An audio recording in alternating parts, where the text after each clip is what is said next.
Simon Wynberg is a classical guitarist with a wide-ranging discography to his credit, and his dedication to researching long-neglected repertoire for that instrument was a preamble to the work he has been doing for the past 15 years as artistic director of the Arc Ensemble, the ensemble in residence at Canada's Royal Conservatory of Music, since its establishment.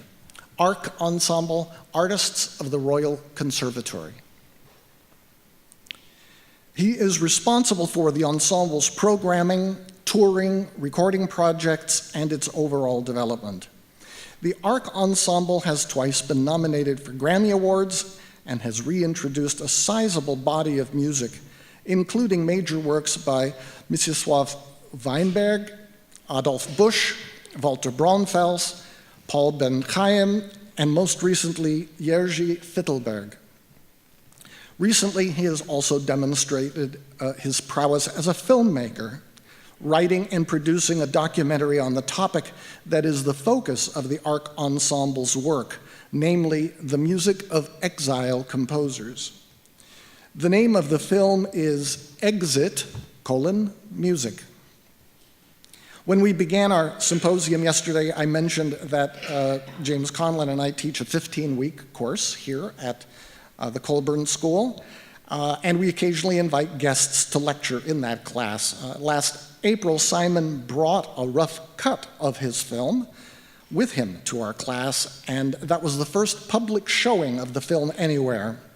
And you may all have a chance to see the film yourselves sometime in the coming year, because it has been selected for distribution by First Run Features, a major international distributor of documentary films. So here, now, to add some perspective to the topic, musical memorials, Simon Wynberg.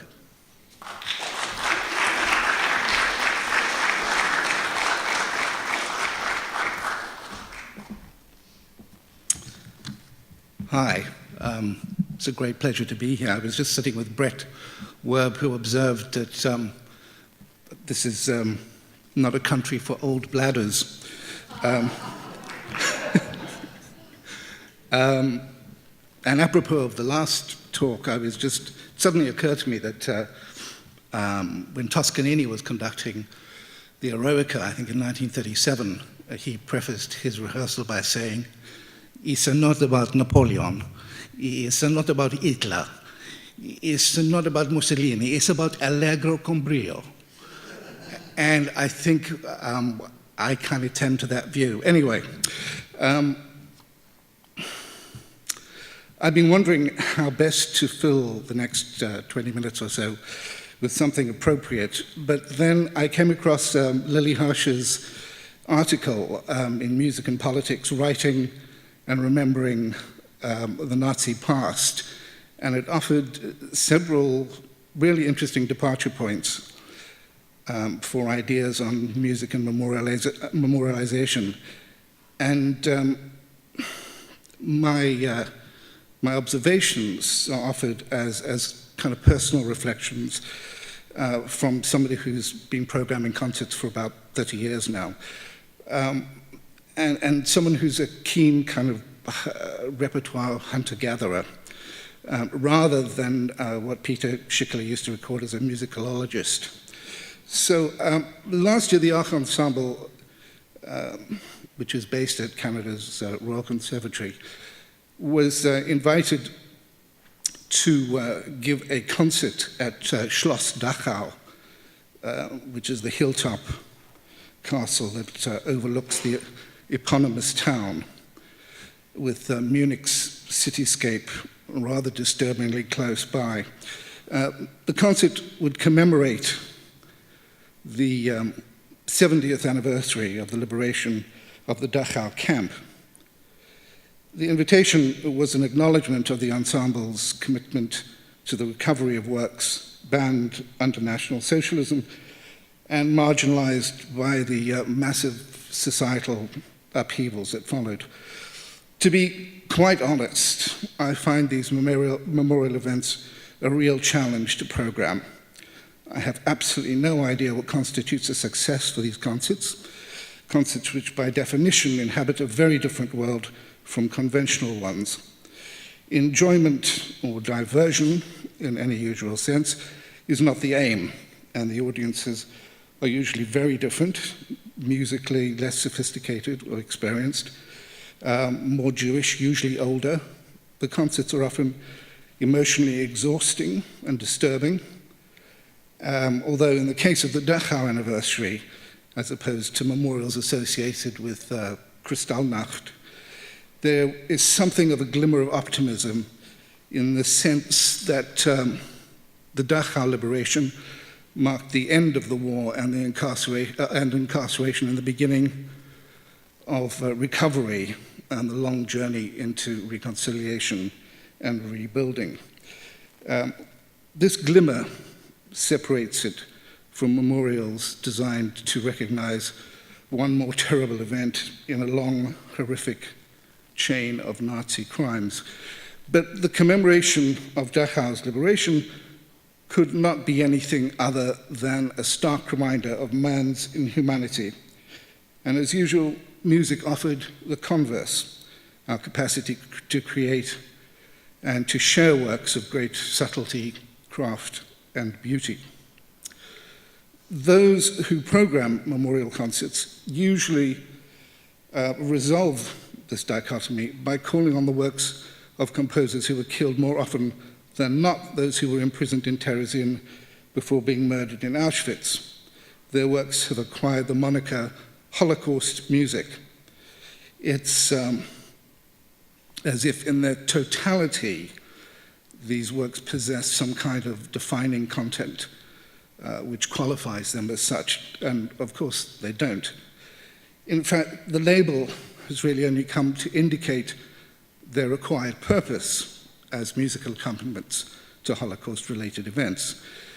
To me, this now almost mandatory choice of murdered composers, some might say an almost fetishistic choice, is not just reductive and unimaginative.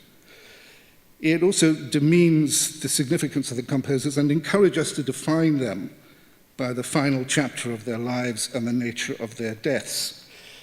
I cannot imagine that this is something these composers, or indeed any composer, could ever have imagined or actually intended. James Leffler has dealt wonderfully with this issue in print and will likely deal with it again later this afternoon in his talk.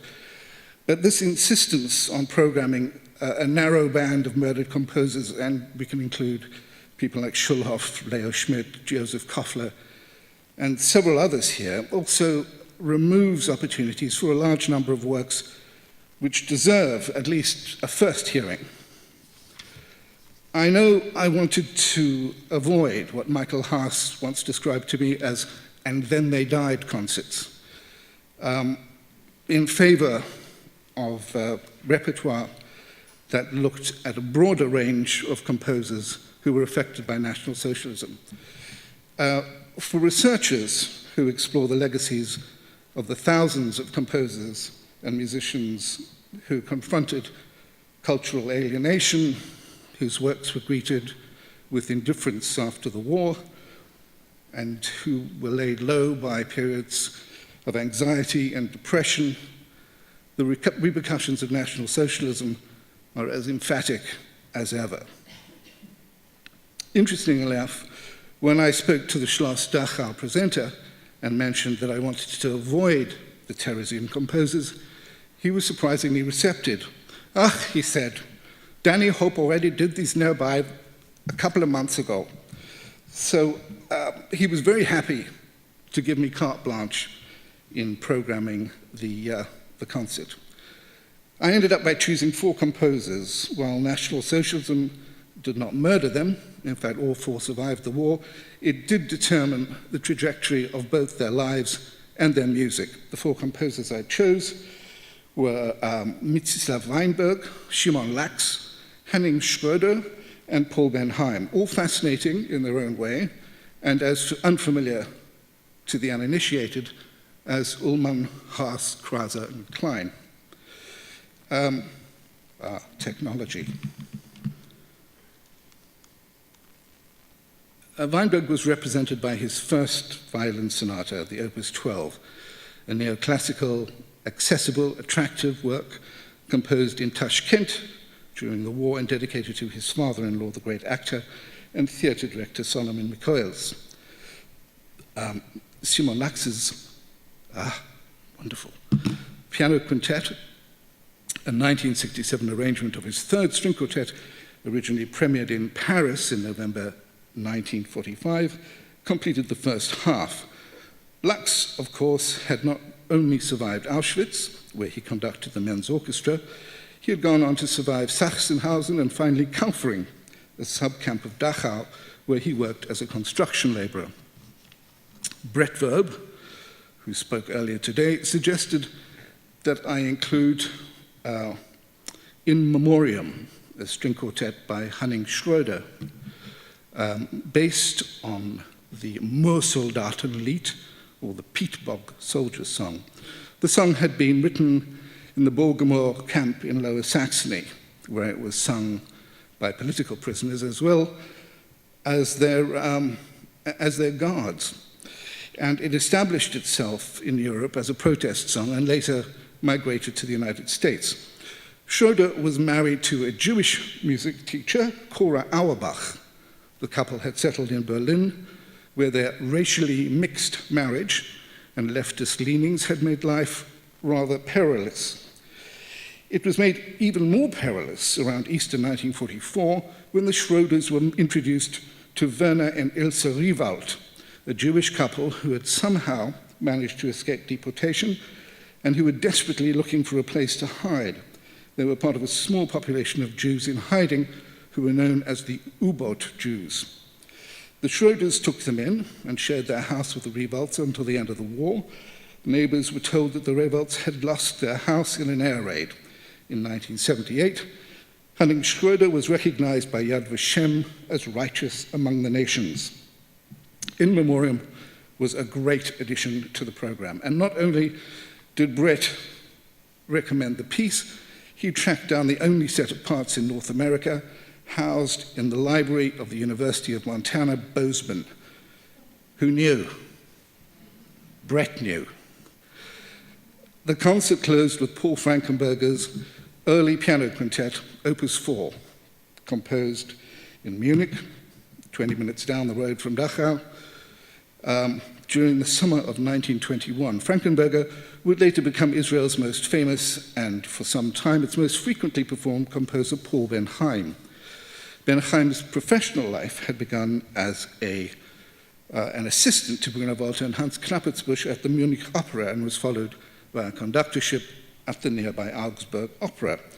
In 1932, a new and particularly zealous Nazi intendanт, Franz Pabst, there he is, beautiful man, fired Frankenberger and all the other Jewish employees. The manuscript of the piano quartet is now part of the Ben-Haim archive in Jerusalem's National Library.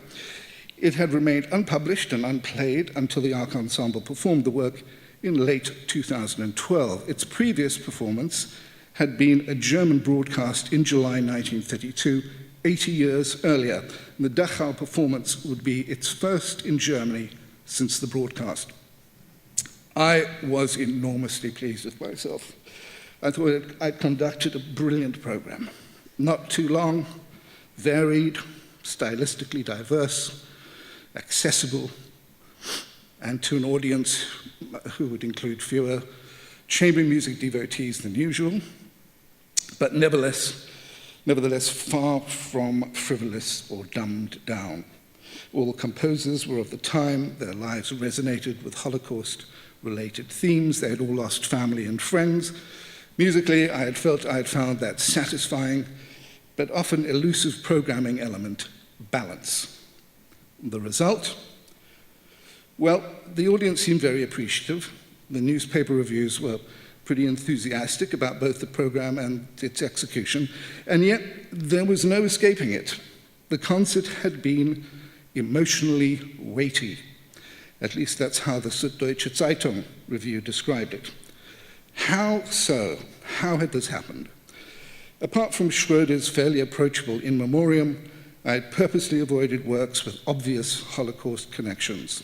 There were no murdered composers, no contemplations on cruelty and death, no songs with graphic texts. Under normal circumstances, a standard program of string quartets by Haydn, Beethoven, and Bartók would have carried more emotional weight, I thought.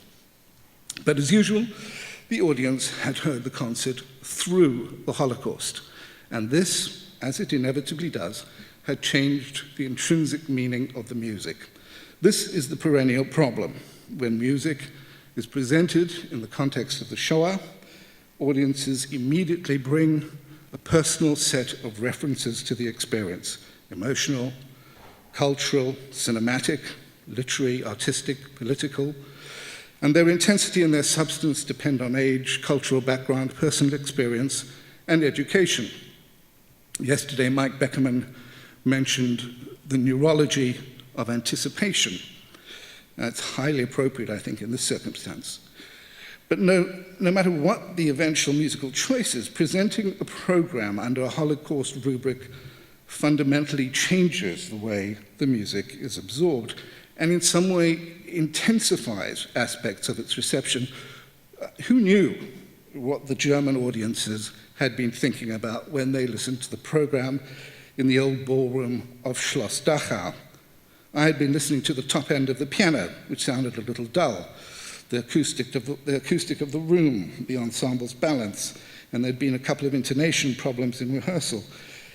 And of course I had been wondering what the audience was hearing. Had Lux's innocent Polish folk themes provided an ironic soundtrack to imagined images of American GIs stumbling upon unloaded boxcars that stood on this railway spur a few hundred yards from the camp's entrance? Had Ben Heim's impassioned piano quartet accompanied newsreel footage of the hell within Dachau? I had no idea. But there could be no doubt that the context of the concert had imposed a certain gravity, and it had coated my choices with associations that had transformed their meaning. Memorial concerts do this. They often include messages about the purpose in the program and the promotional material. We honor the memory. We will always remember. We will never forget. Never again. Sometimes these messages are explicit, honoring specific communities or families or individuals. There may be a strong Zionist component or a fundraising purpose. To me, there's a paradox and a disconnect to these events in that planners of Holocaust memorials, generally not musicians, want the music to help audiences reflect on and remember the Holocaust, to have it intensify feelings of loss of memory, of remembrance. In fact, I see the best way of appreciating the music born of or associated with the Holocaust, at least by temporarily forgetting about the Holocaust itself. It seems to me that memorialization and the use of music, although often well-intentioned, usually sits on an aesthetic knife edge, teetering precariously between appropriation and exploitation. There are the intricate questions that surround commercialization or fundraising, money out of misery, the trivialization of suffering, and perhaps most worrying of all, the reimagining of historical events and human actions, often referred to as backshadowing.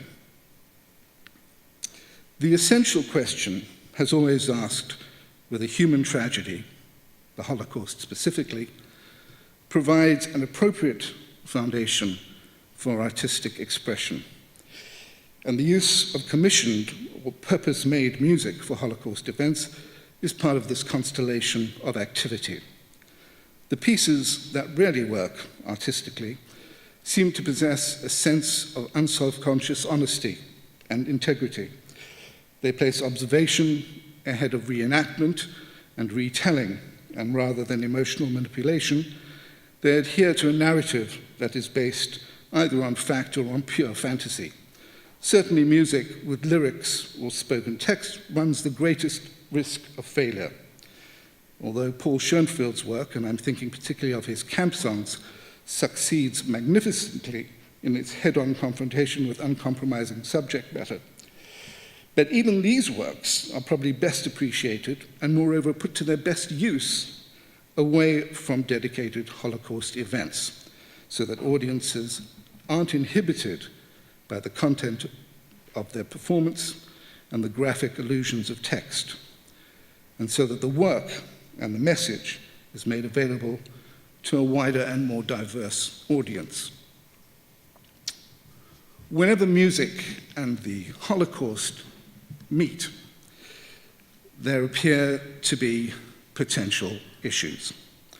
Even when Wynberg's The Passenger was performed at the Lincoln Center Festival, it's a work which is possibly one of the most successful and powerful dramatic works on Holocaust themes, a gentleman complained online and at length that there weren't enough Jews in the piece, which boils down to an argument which believes that it ain't suffering if it ain't Jewish suffering. And that's probably an entire conference waiting there for musical discussion. It's no surprise that Holocaust pieces with the broadest appeal are those which most closely touch on artistic bankruptcy. Case in point, something I've spoken about in the past, is the Defiant Requiem. There it is.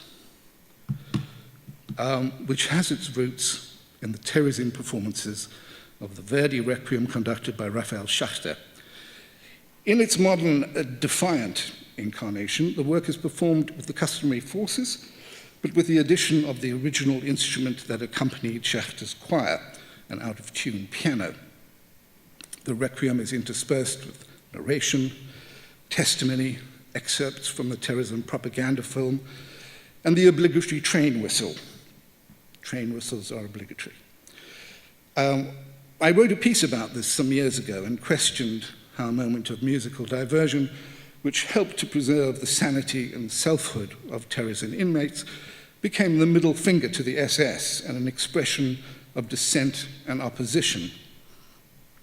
The byline, maybe on the poster, there we are, "We will sing to the Nazis what we cannot say to them." The banality of drivel. I criticized it on the grounds of taste and historicity. I asked what Verdi would have thought of the production, or indeed the cultivated and sophisticated Raphael Schachter. Who was this hollow schlock supposed to honor? I questioned the legitimacy and the honesty of retrospective reimagining, but of course Verdi's Requiem exists separately from the Verdi Cirque du Soleil amalgam. The more interesting question, which I didn't ask at the time, has to do with how a quintessentially Goyische work managed to ingratiate itself into the world of Holocaust remembrance. I'm sure you've probably noticed here, the barbed wire meme that accompanies the poster. It also accompanies many, many Holocaust-related items and events. Here are a couple.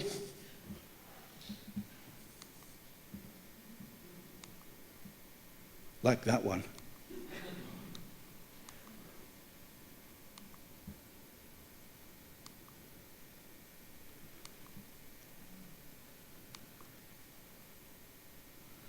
You get the drift. So, with this in mind, I'm proposing today the establishment of the Barbed Wire Award, or Barbie. A kind of a Grammy equivalent to recognize the worst of bad taste in hollow schlock. And to recognize the finest examples of these, and for potential submissions for 2017, please come and see me. In the meantime, in the absence of a jury, my personal recommendation for the 2016 award, the Barbie, Maestro, please.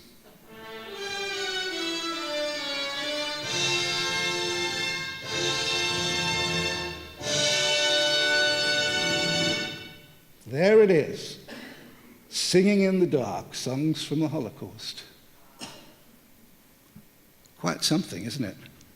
Anyway, let's move right along. I don't think that really takes the biscuit. It kind of takes the entire Nabisco global inventory. But I digress. My hope for bespoke works commissioned to memorialize the Holocaust, as well as the suppressed and exiled repertoire that is collected in themed programs, is that the frames in which they are currently presented are removed and the pieces incorporated into the repertoire and into regular programming. Given the conservatism of most presenters, especially in the world of orchestral and chamber music, and particularly in North America, this is probably a very long shot, but it's a worthwhile ambition, I think.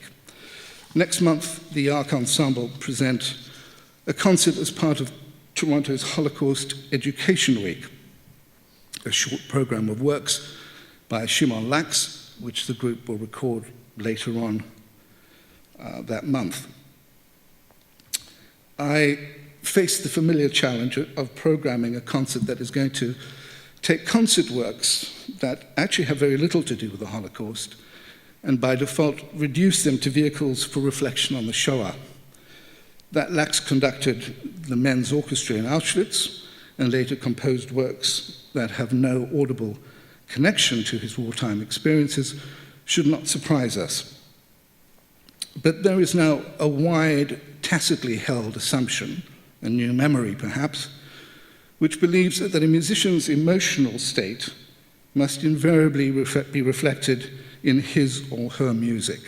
I think the concept has been embedded in a general way, thanks largely to interviews, press, and promotion that accompany popular music, and a narcissistic culture that places the personality and the feelings at the fulcrum of the creative process. So tragedy and alienation, and certainly the trauma of incarceration, are expected to reveal themselves in music that is appropriately slow and mournful, contentment and happiness in bright, up-tempo musical optimism.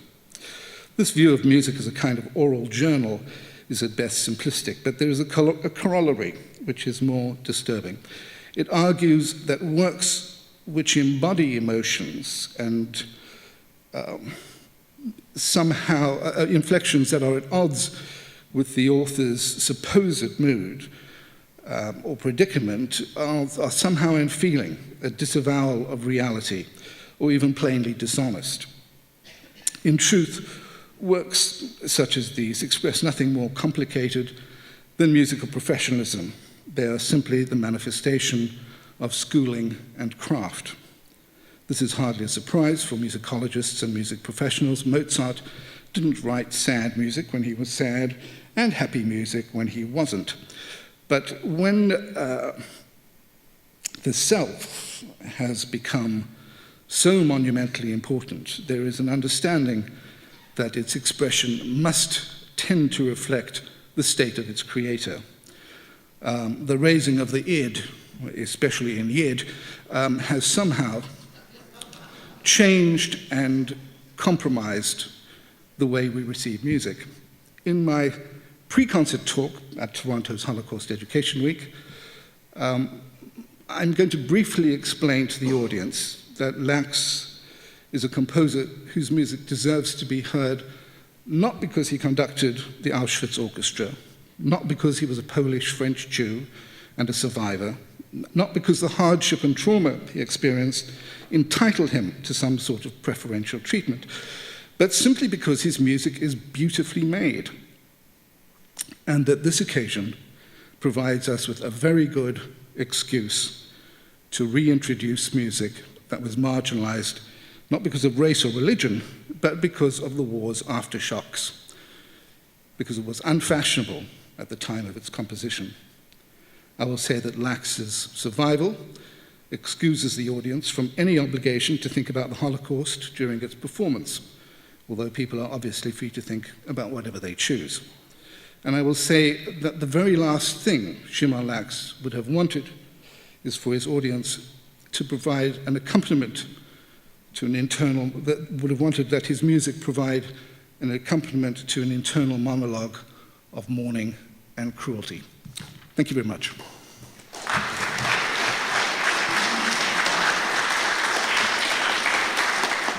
That was terrific and very illuminating and provocative.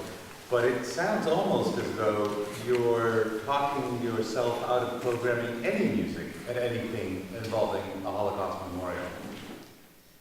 I wouldn't say that. No, not at all. I mean, I think I wonder about memorial concerts. That's what this is about. It's not about. And we've done whole weekends and series on Holocaust music.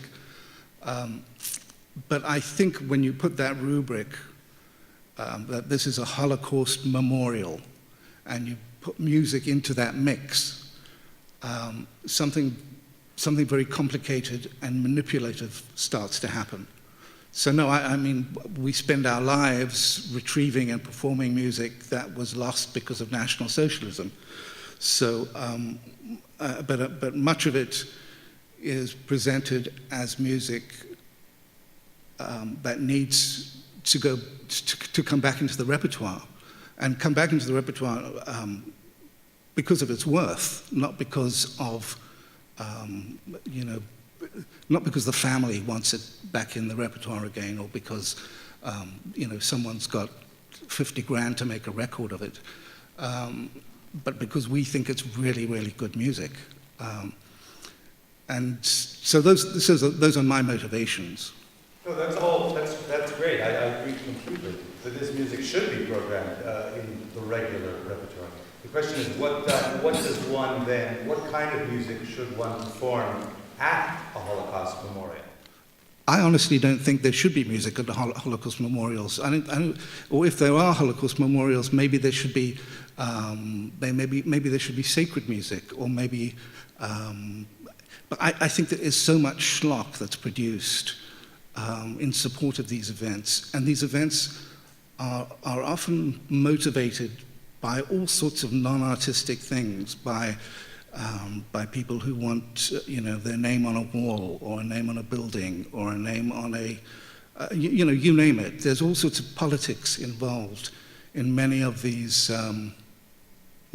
activities, and it's something that I try and use for our, to the best ends we can, but. And that's why I want to avoid doing the things that I want to do the things that work against the sort of let's all feel miserable together. And of course, it's impossible to do, but at least we try. I just wanted to ask, I've been noticing yesterday and today in several talks that it's not that history being attached to the piece is the problem, it's that poor history. The history hasn't been done well, like you were showing some of the pictures. And I wondered if, again, I've been thinking of the talk, several talks that we heard, but also the talk about Shostakovich and yesterday, that it seems that there hasn't been a very good historical analysis, so that's part of the problem. I wondered if you thought if there was better historical research tied to these concerts. Or second thing, I wondered, given the corporate world of classical music, how we could just have the music itself given. Don't we have to advertise anything to get public in anymore? And don't we have to have a take on it? Like, just the music itself is very hard to sell. So I was wondering about those two. Well, the music is very hard to sell. I mean, we don't do many concerts in Canada of the repertoire that we really are interested in. We kind of pop a few pieces in, but the pieces that are devoted to sort of unknown composers or themed programs that address Polish composers, we tend to do those in Europe. There's so little traction for chamber music in North America of this kind. But in terms of preparing an audience, we obviously we supply program notes, But they'll often put into words exactly what I've spoken about today, that, don't think of this as an accompaniment to the Holocaust. Think of this as a gift from someone who was lucky enough to survive,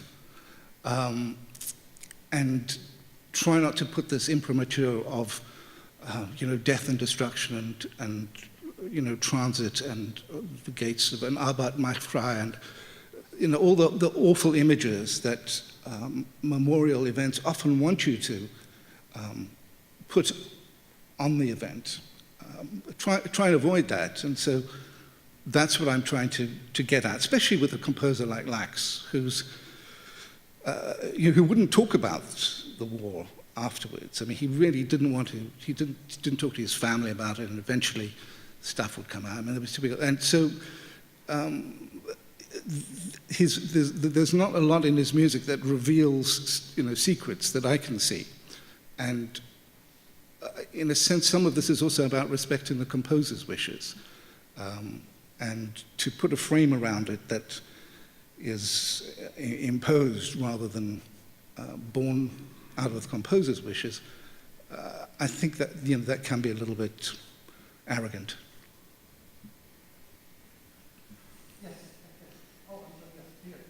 Hi. This is not meant to be a curveball, but just sitting here listening, I think, first of all, what you said is very interesting, especially about talking about composers who survive. But understanding that there is going to be a sort of limited universe of those possible composers, I'm wondering if ARC Ensemble, or indeed any other groups that you may have been associated with, has ever investigated commissioning new music from living people to deal in some way as a response to these events? Or does that just, in your mind, sort of feed into the problem? We do commission works, but we never commission works that have to do with reflections on the Holocaust. In my experience, it's just too risky.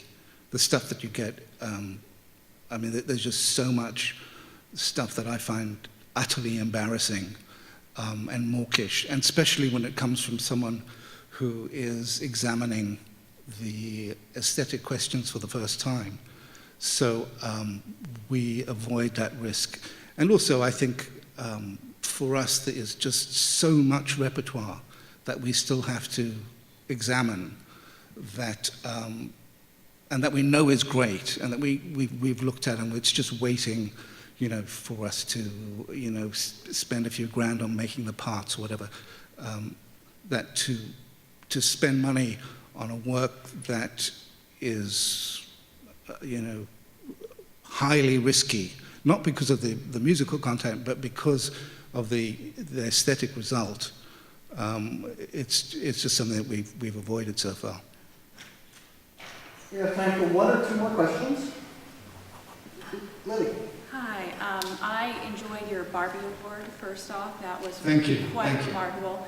I was wondering, as someone on the ground working with this music and the audience's programming, about the motivation and the business of all of this. You said, let's all be miserable together as kind of a part of these Holocaust events.